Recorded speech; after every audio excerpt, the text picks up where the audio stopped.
Pai, do nosso irmão mais velho, Jesus, o Cristo, aquele que se sacrificou para nos salvar, nos justificando.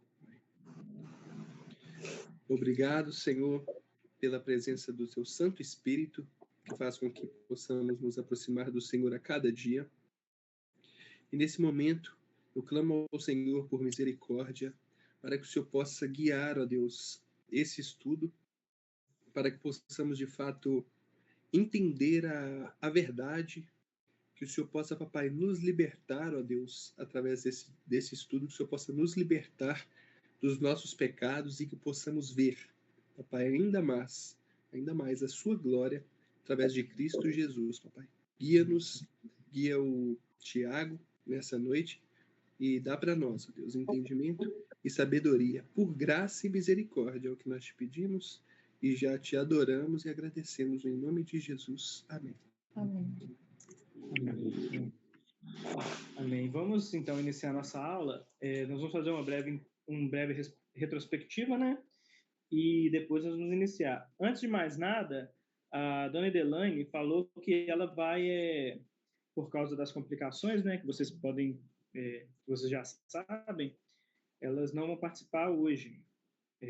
Mas elas falaram que por a gente estar gravando a aula, eu falei com ela, elas vão ver depois, mas semana que vem, se Deus quiser, ou na próxima semana, elas vão estar participando, tá bom? Ela pediu para mim poder falar com vocês. Então vamos iniciar. Nós não é o Nevi'im, né? Isso mesmo. Vamos iniciar então nossa aula. Nós vamos iniciar agora a segunda divisão do Antigo Testamento no judaico, né?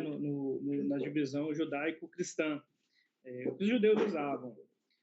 Nós usamos a divisão cristã, né? E nós estaríamos entrando, então, nós fizemos o Pentateuco, que é a lei, né? A Torá, e nós estaríamos entrando nos livros históricos agora, né? E os judeus não, eles chamam essa segunda divisão, que é a que nós vamos estudar agora.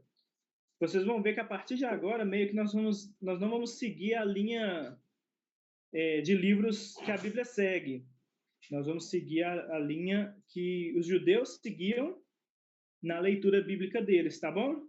Então nós vamos começar a estudar os Nevi'im, que são os profetas. E o primeiro dos livros é o Josué. Vamos fazer uma pequena revisão primeiro. Então, nós estudamos Torá, que é o Pentateuco nosso, né? Que significa a lei. São os 5 primeiros livros da Bíblia, como nós vimos, e eles foram escritos por Moisés, e o interessante é que eles foram compilados, né, por profetas posteriores, que comentaram os estudos, comentaram os escritos de Moisés de acordo com a realidade contemporânea. E o que significa? Significa que eles modificaram? Não, eles fizeram pequenos acréscimos pontuais que indicavam, para poder indicar certa coisa. Por exemplo, no final do livro de Moisés, de Deuteronômio, que é de Moisés, no finalzinho lá vai ter uma declaração. E essa declaração, ela foi compilada depois. Foi comentada, né? Foi um comentário depois. E ela foi compilada, na verdade, o Pentateuco foi compilado já por Josué, da maneira que nós já tínhamos, ok? O Pentateuco, né, tem o objetivo de apresentar uma descrição do princípio de toda a criação e do povo de Israel, e bem como a sua legislação, história, situação em relação a Deus e aos povos vizinhos contemporâneos, tendo Deus como o único criador e sustentador de toda a criação. Pode pular para a próxima, Wesley, por favor.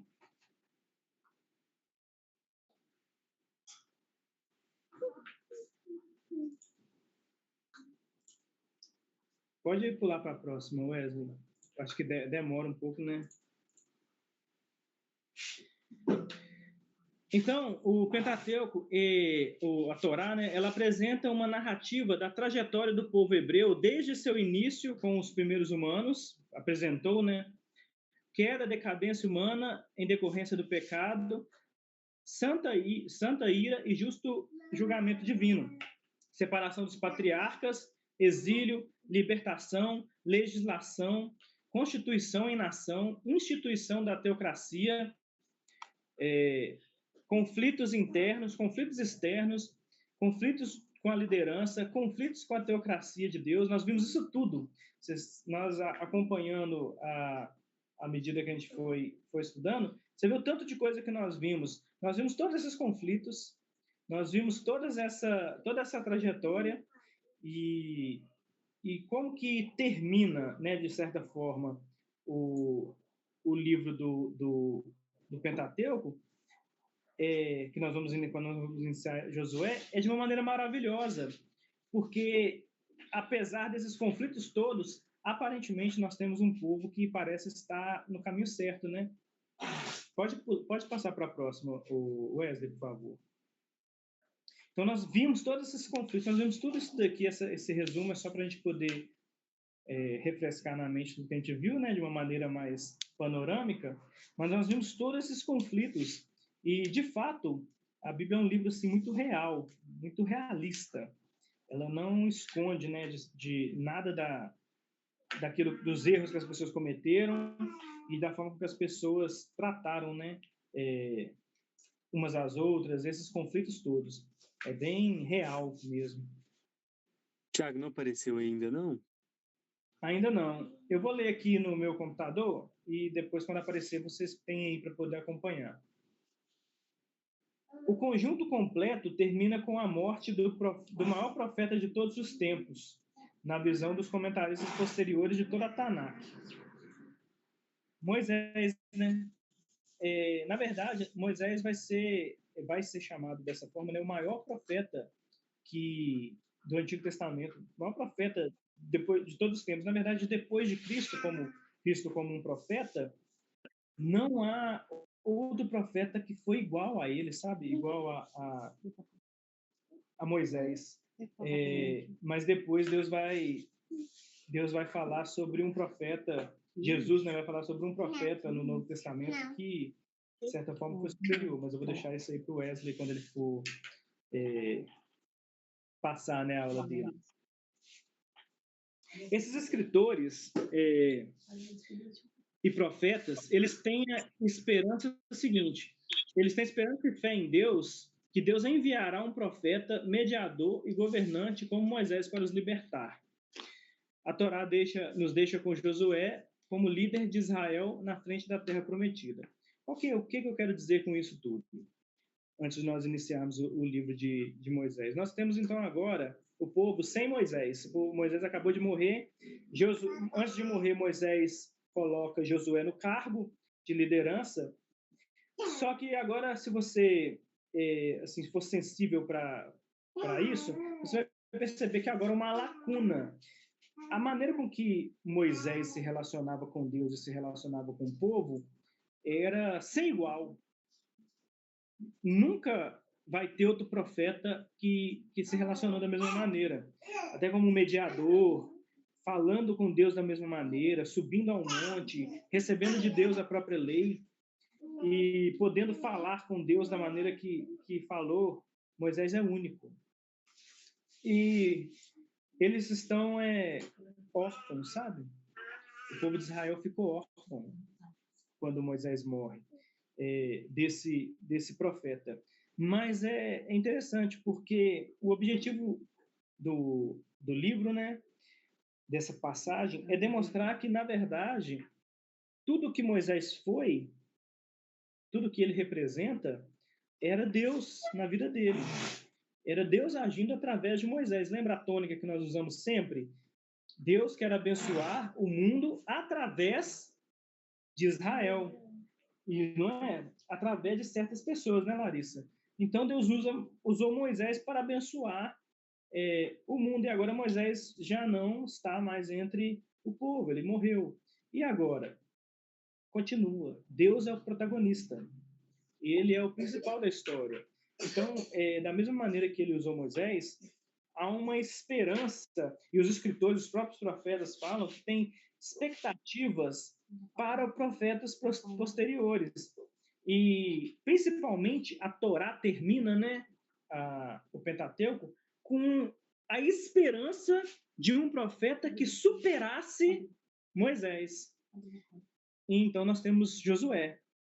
E agora, Josué, no nosso raciocínio, será que ele será esse profeta que superará Moisés e que será finalmente aquele que é escolhido para libertar de fato o povo do seu pecado? Então vamos iniciar agora mesmo o livro de Josué, de fato, né? O livro começa após a morte de Moisés, com Deus comissionando Josué para guiar o povo. Contudo, Josué não está confiante por causa da responsabilidade de substituir Moisés, temendo que não ter o que é preciso. Então, o texto começa dessa maneira. E vamos ler, então, o nosso texto base, que é Josué 1. Nós vamos ler Josué 1, de 1 até o capítulo 9. De 1 a 9. Você quer ler? Pode ler. Tá aparecendo aí na tela? Tá aparecendo. Tá aqui, ó. Pode ler aqui, ó. No computador aqui. A Larissa vai ler, gente, para nós. E sucedeu depois da morte de Moisés, servo do Senhor, que o Senhor falou Vocês estão a ouvindo? Josué, filho de Naum, servo de Moisés, dizendo: Moisés, meu servo é morto.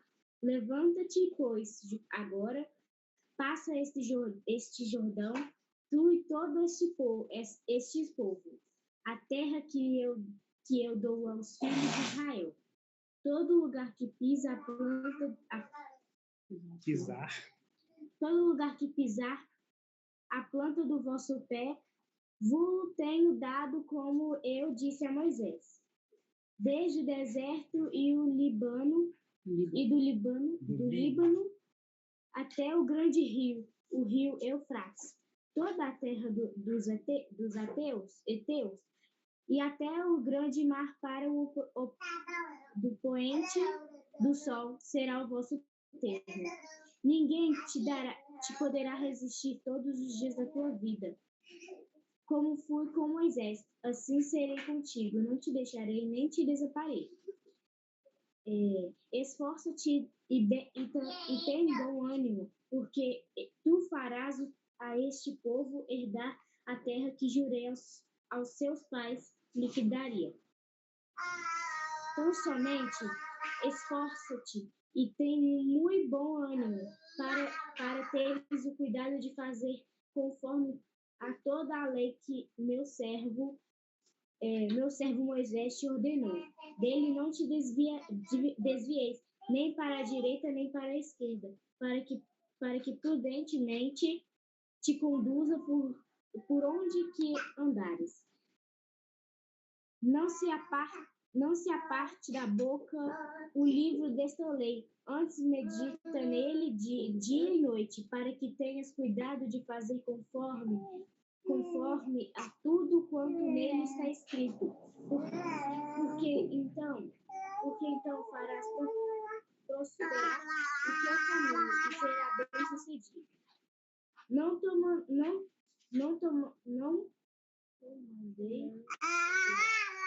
te mandei eu?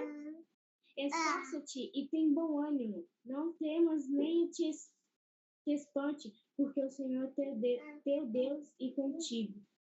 Por onde que andares. Quer que andares. Então nós temos, após a leitura do texto, nós temos uma gama de argumentos, né, que Deus vai usar para poder tentar encorajar Josué, porque, como eu disse, Josué tem uma responsabilidade muito grande, e a responsabilidade, a princípio, na cabeça de Josué, era substituir, né, Moisés. Então, o que ele pensava? Ele pensava não estar, né, não estar à altura de substituir Moisés, mas então Josué, que estava sem coragem, ele recebe uma palavra de Deus. Qual que é a palavra de Deus? Olha só, o versículo 5. Ninguém te poderá resistir todos os dias da tua vida. Como fui com Moisés, assim serei contigo. Não te deixarei, nem te desampararei. O ponto central do argumento de Deus para com Moisés, para encorajá-lo, sabe, a ter coragem, é o fato de que Deus estaria com Josué, assim como esteve com Moisés. Então Deus chama Josué a ter coragem para enfrentar os povos de Canaã e o fortalece, prometendo o usar para abençoar o povo, como abençoou a Moisés. Deus ordenou ele cumprir toda a lei que ele deu a Moisés. Ou seja, o que Deus, o argumento de Deus? Olha, Moisés só foi quem Moisés foi por causa de mim. Vocês conseguem captar esse argumento de maneira clara? Que é isso que Deus quer dizer? Deus quer dizer, olha, Moisés só é quem Moisés é, ou ele só foi quem ele foi, porque eu fui com Moisés. Eu usei Moisés para abençoar o mundo, abençoar o povo e dar a lei. Então, ou seja, o personagem principal, que é Deus, está encorajando Josué de que maneira? Tenha coragem, porque eu estou com você. A sua coragem está baseada na fé que você tem que eu vou estar ao seu lado. E é assim que Deus está o encorajando. Isso fica claro? Vocês, se quiserem comentar, pode comentar, tá, gente? Agora, o ponto central que eu acho assim, essa esfera do que Deus está falando é central.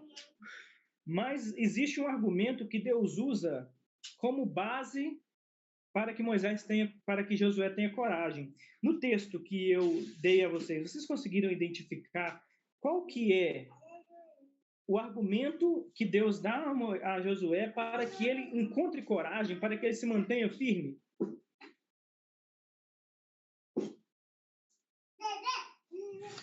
É a presença de Deus, né, Tiago?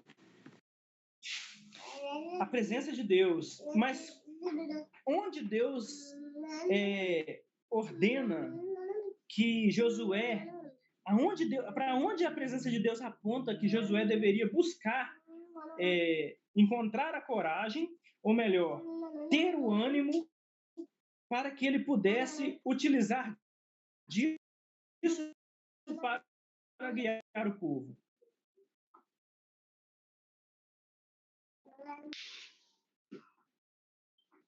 Vamos lá, vamos... A Lohane quer que eu faça de novo a pergunta. A pergunta é a seguinte: Deus, ele diz, como o William falou, que a presença de Deus seria com Josué. E esse é o ponto central.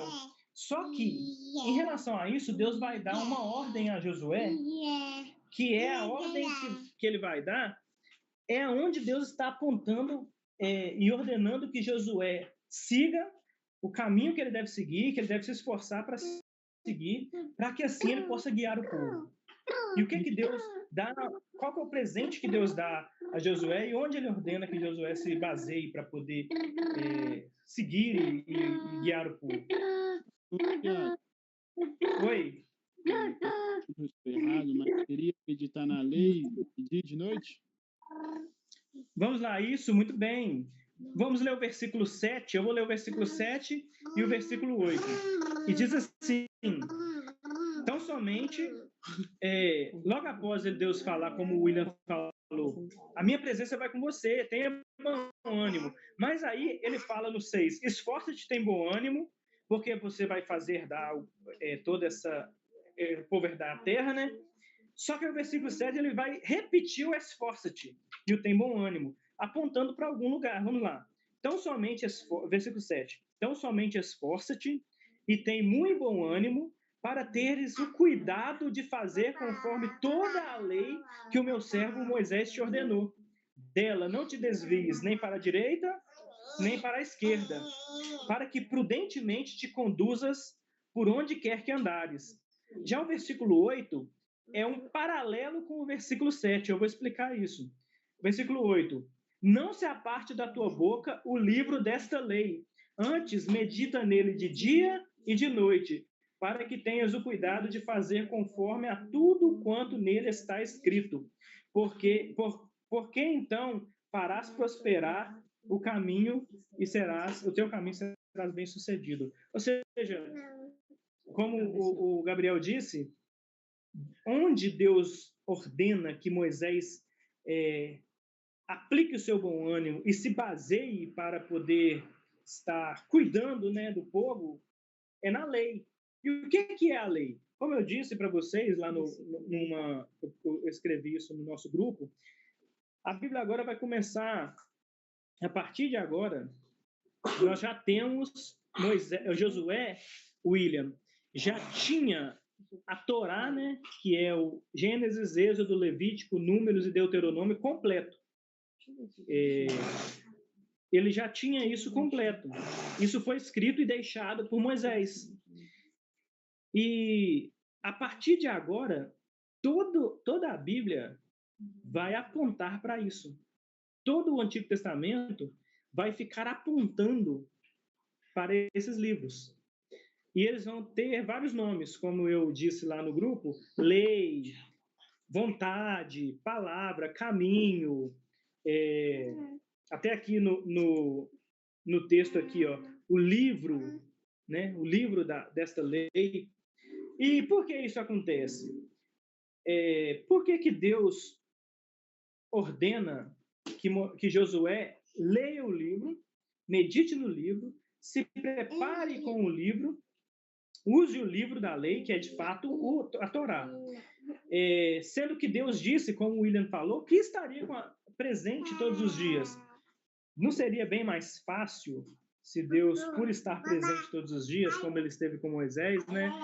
Ele guiar Josué, dia após dia, falando com Josué assim: vai para aqui, vai para ali, obedece isso, obedece aquilo. Por quê? Por que Deus, então, dá essa diretriz de cumprir com o livro?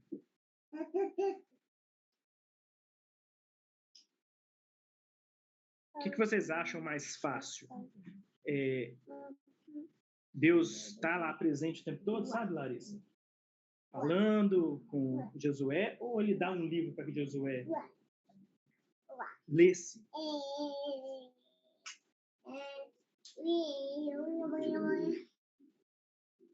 Essa pergunta é muito difícil, gente. Ô, Tiago. Oi. Ao meu ver, se eu fosse Josué, Gabriel Godoy fosse Josué, Deus estando lá falando é melhor do que está escrito. Pra mim é. Não, a menos que ele falasse também fosse escrito, né? Foi eu não esquecer e ler de novo.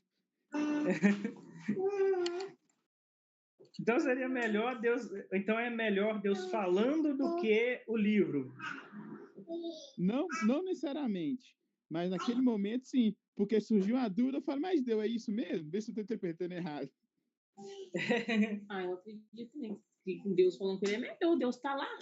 Eu vou perder meu tempo lendo o livro. Eu posso falar com ele. Muito bem, muito bem.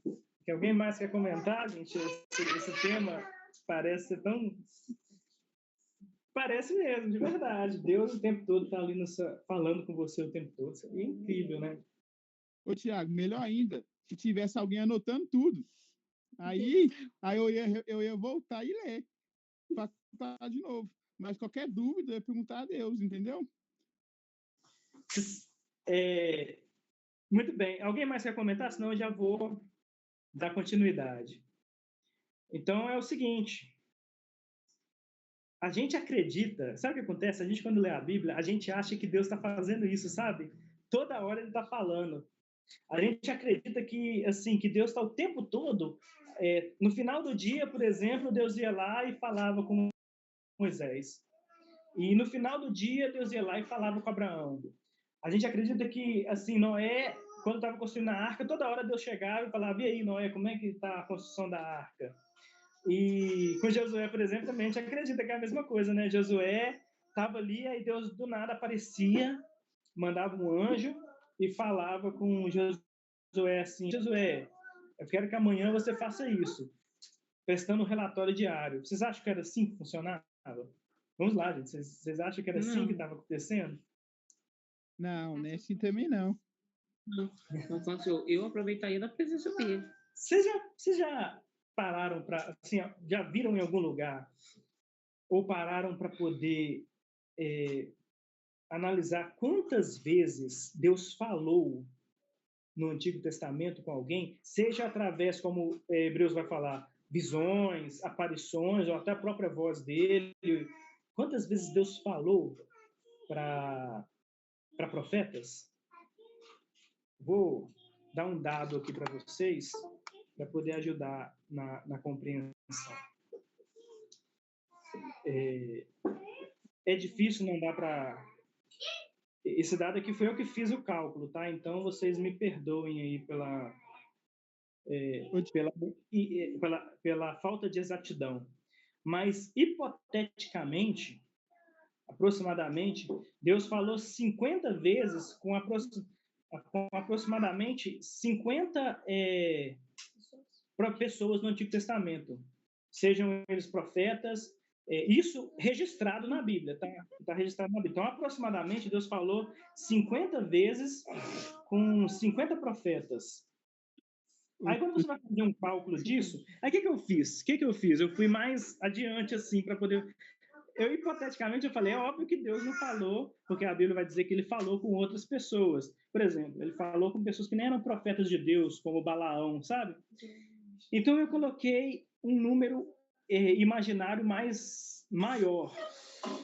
Porque se Deus, por exemplo, tivesse falado 50 vezes durante 2.500 anos, que é aproximadamente o número de anos que foi confeccionar as Escrituras, tá? Que as Escrituras foram escritas no sentido de que até os relatos antigos que foram passando de pais para filhos até chegar em Moisés, por exemplo. Então, Deus, se você calcular isso 50 vezes, né, a 50 profetas, por 2.500 anos, Deus falava aproximadamente 0,2 vezes por ano, a cada ano. E se você fizer esse cálculo, por exemplo, para 100 pessoas, como eu coloquei, ajustar o cálculo, Deus falava aproximadamente, Deus falou, né, aproximadamente 2 vezes por ano em 2.500 anos. É óbvio que esse cálculo é só para ter uma dimensão de que, ao que parece, sabe, ô Gabriel, parece que o tempo todo Deus está falando na Bíblia assim, ó. Parece que no final do dia, como ele fazia com Adão, na viração do dia, a Bíblia diz que Deus ia lá e tinha, Lohane, um relacionamento direto com Adão. Perguntava como estava indo o dia, sabe? E parece que é assim que funciona na Bíblia, mas não é. Não é. Deus, ele vai falar na Bíblia pontualmente com os profetas. Vocês sabiam disso? Vocês concordam? Vocês têm alguma opinião em relação a isso? Já tinham percebido isso? Agora você imagina com Noé, né? Mandou Noé fazer a arca, falou 2 vezes, nunca mais. Olha Pois é, quanto tempo se passou. Se você considerar, igual a Jaqueline falou, se você considerar mais ou menos de maneira literal o que está escrito lá, que Deus falou com Noé 2 vezes, é isso que eu queria que trouxesse ao entendimento de vocês. Deus não está falando toda hora na Bíblia, o tempo todo, sabe? Ele não está falando no final de cada dia. Então, essa ideia, o Gabriel, de que seria mais fácil se Deus falasse, o Wesley, não tem como, né? Porque Deus não está falando tanto. Esses pontos que nós vemos Deus falando são os pontos exatamente que ele está falando. Então, é bem mais difícil esperar, assim, aguardar a hora que Deus falar. Não era assim que funcionava. Ô, Tiago. Vocês entenderam? Ô, Tiago. Oi. Engraçado que às 7 horas da noite no domingo, na maioria das igrejas, Deus fala 50 vezes por culto. A Larissa falou que audivelmente. A Larissa. Mas nem das duas, porque das duas formas ele fala. As duas são o mesmo peso. Ô, Heloísa, o que você acha? Eu acho que não tem nenhuma diferença, assim, nenhum peso. Eu acho que, de ambas as formas, como foi dito, acho que o Senhor se manifesta da mesma maneira. Se Deus está falando nas Escrituras e está falando audivelmente, é Deus falando. É isso mesmo, essa é a diferença. Olha só, uma coisa interessante que depois que a gente vê no Novo Testamento é Jesus falando.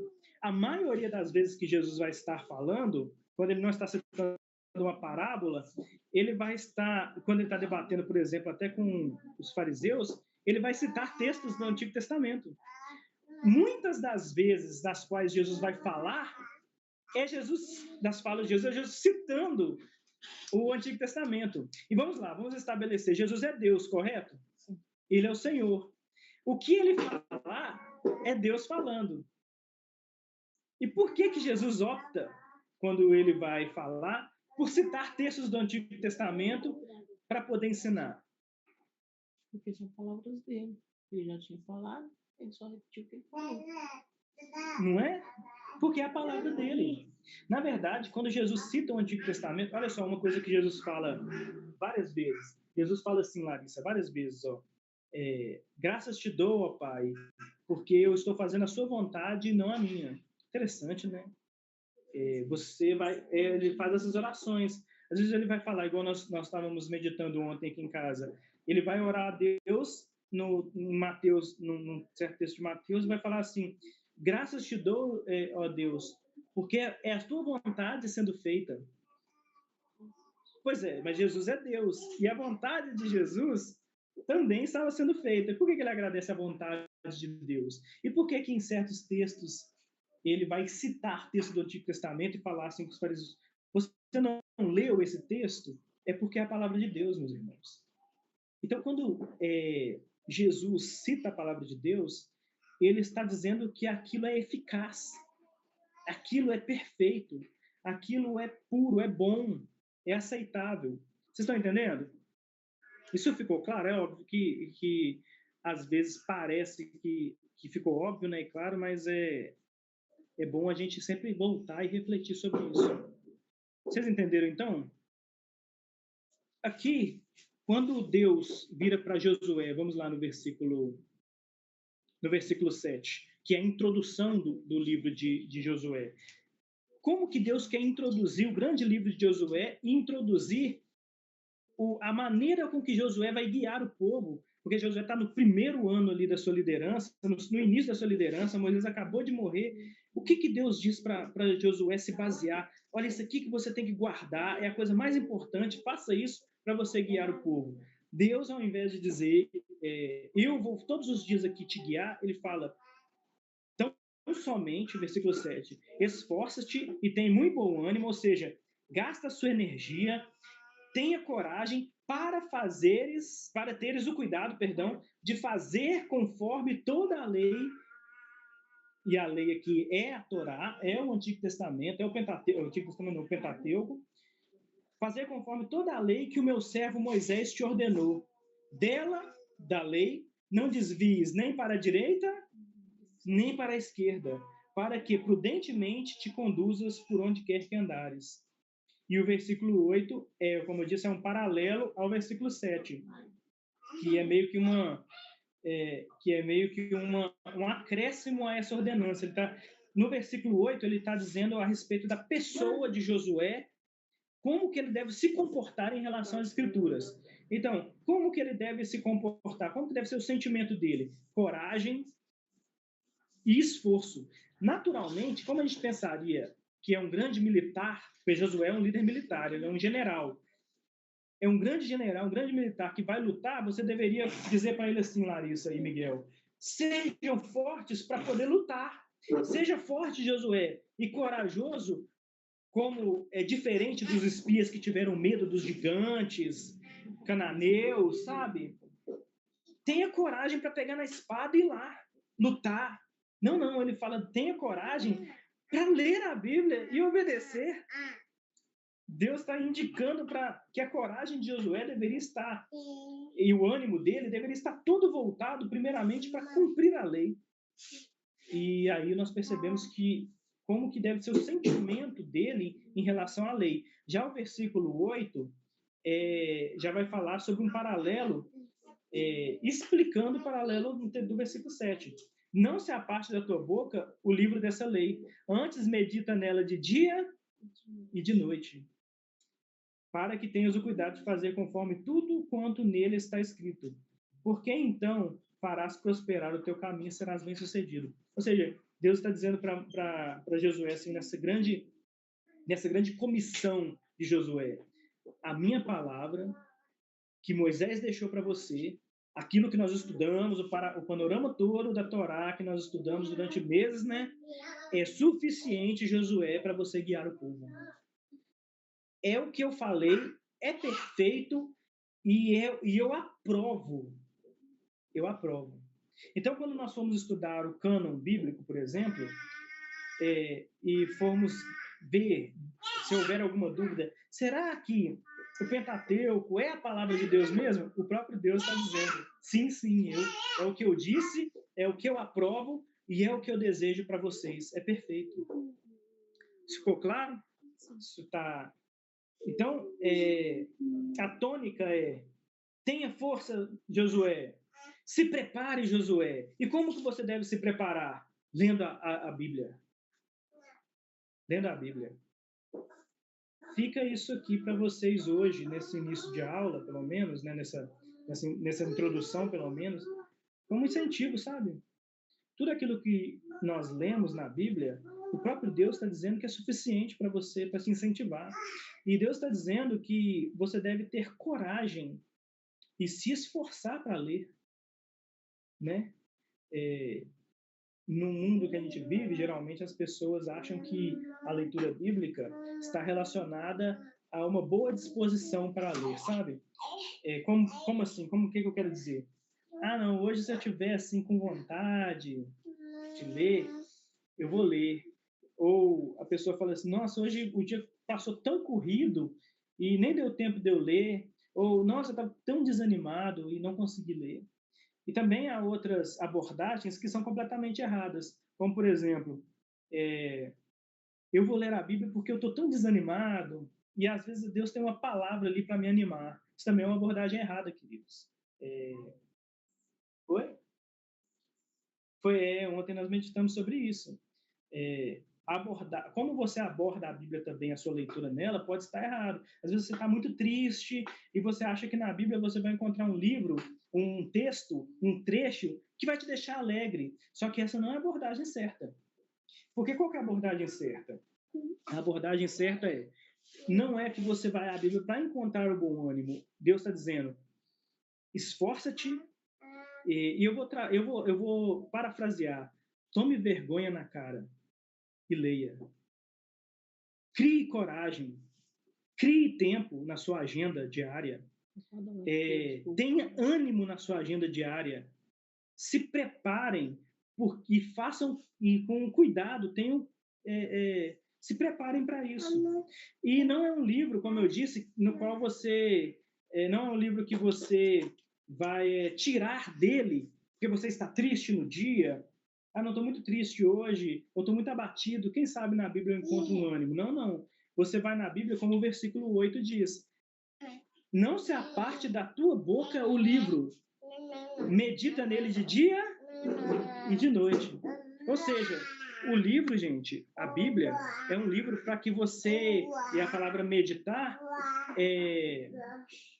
sabe na hora que a gente estava lendo lá na hora que a gente estava estudando, o povo de Israel, certas horas, certos momentos, que acontecia alguma coisa, eles estavam com fome no deserto ou sem água, eles murmuravam.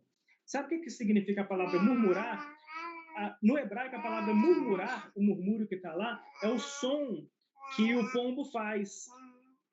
Acho que eu já falei isso com vocês, não é? É o som que o pombo faz, aquele som. Mas o que é o murmúrio? É quando você fala, é aquele som baixinho. Na verdade, é você olhar para você assim, abaixar a cabeça e falar com você. Tá tudo muito ruim, eu acho que não está dando certo. Sabe quando você abaixa a cabeça e fala com você mesmo no seu coração? Isso que é o murmúrio. Só que a palavra para meditar na Bíblia Adivinha qual que é? Murmurar é tudo questão de contexto. O que é meditar? Meditar é você abaixar a cabeça e começar a falar para si mesmo. Então, quando a Bíblia fala sobre murmurar, é quando você abaixa a cabeça e reclama. Reclama de Deus para você mesmo. Você não olha para Deus com uma atitude de implorar para Ele que o ajude. Mas você olha para si e murmura. E meditar? Meditar é olhar para si e pensar na palavra de Deus. Falar, é como se você tivesse... eu faço muito isso aqui em casa, aí a Larissa até estava falando, eles ficam me zoando aqui em casa. Porque eu falo sozinho, às vezes. Fico assim, falando sozinho, principalmente quando eu estou estudando. Mas é porque eu estou falando o texto para mim. Muitas vezes eu argumento para mim. Isso que é meditar. Então, o que é a intenção, ou seja, o que o próprio Deus deu para Moisés, para Josué, como a maneira com que ele guiaria o povo? Medita na Bíblia. Dia e noite. Esse livro você tem que ficar com ele na sua mente o tempo todo. Você deve pegar o livro e ter ânimo e se esforçar para ter o cuidado de obedecê-lo, de fazer cumprir como ele deve fazer, como ele ordena, né? E não desviar nem para a direita nem para a esquerda. Ou seja, você não... Sabe uma coisa que eu estava falando com você, né, Gabriel? Esses dias eu vou compartilhar com vocês a respeito daquilo que eu disse sobre a luz da aurora. E não se desviar nem para a direita nem para a esquerda. Quando a Bíblia fala sobre desviar para a direita ou para a esquerda, significa o quê? Pense só, a Bíblia é o caminho reto. Quando você desvia para a direita ou para a esquerda, é o momento em que você assume uma ideia sobre o que a Bíblia quer dizer, ou sobre alguma coisa que você deseja, ou sobre algum problema da sua vida, e ao invés de você andar na Bíblia, seguir ela, obedecer o que ela diz, confiar nela, você confia em você. Você desvia para a direita. Ou você cria uma interpretação sobre o que a Bíblia quer dizer, você desvia para a esquerda. Ou seja, o texto está dizendo que quando você pegar a Bíblia, Deus está falando para Josué, quando você pegar a lei para estudar, ela já está reta, certa, completa. Cumpra ela sem desviar nem para a direita nem para a esquerda. Não tente encontrar um caminho fácil. Não tente encontrar uma ideia mirabolante na sua cabeça. Obedeça assim como o livro ordena. E medite nele. Tenha o cuidado de obedecê-lo meditando, observando ele. Tá certo, gente? Fechamos então essa introdução ao pensamento de como que vai funcionar agora o livro de Josué. E isso daqui é como que poderia ser, o Wesley, você poderia ter sido a introdução, esse texto poderia ter sido a introdução de toda a Bíblia, né? De toda a Escritura. Mas por que não foi? Exatamente pelo fato de que ainda não havia a Torá escrita, né? Ela foi escrita agora. Em Josué, ela estava completa e fechada em cânon, nós poderíamos dizer assim, canonizada. Certo? Então vamos para o próximo ponto agora. Nós vamos avançar mais um ponto e nós encerramos a aula hoje. Vocês estão vendo a tela? Sim, tá pequena para mim por causa do celular, mas eu estou vendo. Eu também estou com ela aqui do lado aqui. Então eu posso ler. Problemas aqui na transmissão. Deixei ela pequena assim. Tem problema? Não tem problema não. Eu vou ler. Eu estou tentando competir aqui em altura com a Lana. Hoje ela está bem agitada. Aí ela tá que fala aqui. Vamos pegar o próximo ponto, então, do segundo slide. Na verdade, eu vou ler... Perdão, deixa eu ler deixa eu ler o ponto 3, né, do primeiro slide. Deus se apresenta como aquele que vai liderar o povo através de Josué e que deve confiar somente em Deus. E assim como nós dissemos, Deus entrega a Escritura como essa maneira de confiar em Deus, porque Deus falando através da sua própria boca e a Escritura lida é a mesma palavra, certo? Então Josué ordena que o povo se prepare para passar o Jordão e o povo responde positivamente como a Moisés, fazendo uma promessa de servir Josué até a morte. O que acontece? Josué ele vai e chama o povo e instrui da maneira com que Deus o instruiu. Como? Ele vai falar assim, olha, vocês vão obedecer o livro assim como eu vou obedecer, nós vamos obedecer a Deus, vamos cumprir o que Deus ordenou a Moisés. E o povo faz uma promessa a uma só voz. Isso aqui acontece algumas vezes na Bíblia, na verdade já havia acontecido com Moisés, mas eu quero destacar aqui. Eles respondem como se fosse, como se todos estivessem conectados, como se todos o povo estivesse conectado uns com os outros na sua ideia de servir a Deus. Isso aqui é uma, assim, para nós que estamos estudando com a mentalidade que eu estou passando para vocês, o que vocês acham? Vocês acham isso algo bom, ruim? Assim, esse povo que nós estamos acompanhando desde Gênesis, agora livres, já preparados para invadir a terra, estão dizendo para Josué que vão obedecer, que vão cumprir, que vão fazer conforme Deus prometeu. Então, como que fica a nossa mente, nosso coração em relação a essa promessa deles? Nós estamos... Oi? A gente já sabe que vai dar errado, né? Não fica assim no nosso coração? Nós já pensamos assim, não vai dar certo, isso não vai... Esse povo, eles estão sendo novamente hipócritas.